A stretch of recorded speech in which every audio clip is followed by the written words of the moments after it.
What's going on, people? Welcome to John Sinclair TV for another video. This time I'm going to talk about Joelinton, who cost £40 million from Hoffenheim back in the summer, who's proven to be an absolute waste of money and a disaster since he's joined us.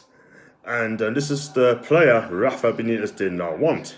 He advised Ashley, don't buy him, get Salomon Rondon instead for a lot less than the £40 million. And what happens? Ashley ignored him, and to prove a point, they still went ahead and buy him, which forced Rafa out of the football club. Yesterday, when he played against Rochdale, he had a couple of chances which he did not take. The first one, when he sidestepped two defenders, one-on-one, and he screwed it wide. And the second chance he had was a weak shot, which the keeper saved. But that's the two best chances he had. But overall, he had an absolute shocker yesterday. And his heart is not at Newcastle. His work rate is absolutely abysmal. His link up and his hold up play for a 6'1" centre forward is just not good enough. It's horrific. And at times he is absolutely lazy. And this is not what we want in our football club.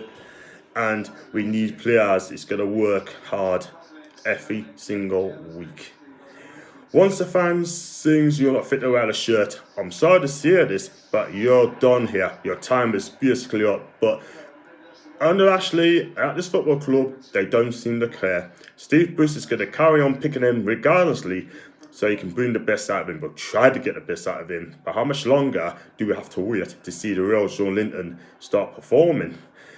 He's a big lad, he's 6'1". He should have the attributes to be an all-round centre forward. I've yet to see that.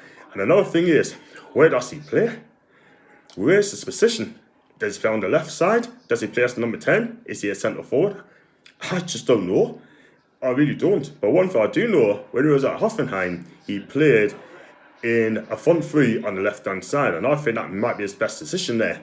Also, if he has a partner alongside him, maybe, just maybe, that he could be a player. But when he plays on front of the zone, he is an absolute liability. He's a disaster. And I'm afraid to say, unless he gets his fingers out, then he's going to fail at this football club miserably. Whoever sanctioned this move for him back in the summer should be sacked for fraud and deception. That's a bloody huge salary, outlay to pay for this guy, who's only scored 11 goals last season for the German club. And that is not enough. You expect to score more goals for the money paid. And he had 2 years in Austria, sort of thing, which is not the strongest in the league. Let's be real about it, right? He only scored, 15 goals in that time. Like I said, he needs to sort himself out. He may come good, he may not come good. At the minute, I'm still waiting for this guy to come out and be a player. Obviously, we haven't got long to wait. And it is frustrating. We definitely need a new centre forward in this window in January, because we need goals big time, because we are in trouble at the minute and we could be a relegation dogfight at the end of the month, and we need some to score goals as stuff now. Imagine if Andy Carroll was injured for a long time. Who's going to cover his place? Dwight Gale? He could be on his way out, you know. He could be going away down the championship in this window. Who knows?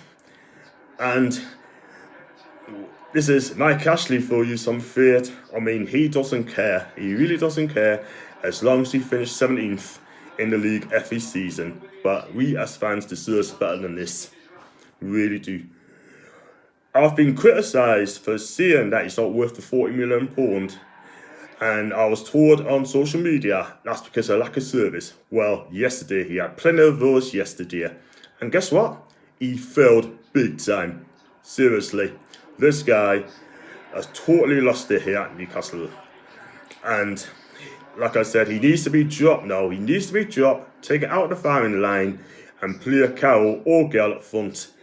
And then to get us, hopefully, he may come back in the squad. Who knows? Or in the team, as I say. And from striker Michael Trotter, he used to play for Newcastle, sums it up beautifully on social media. He said, there's a reason Rafa didn't buy the lad. Yesterday was that reason.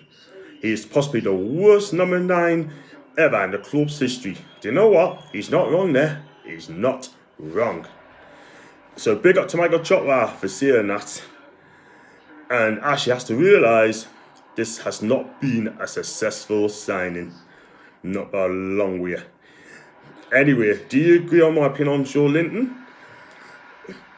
Leave your comments down in the section down below. Or maybe I've been a bit harsh on the lad. I really hope this guy succeeds here. But the way things are, I just don't think he's gonna make it. So if you're new, subscribe down below, get a subscribe, and I'll do another video in due course. See you later. Bye now.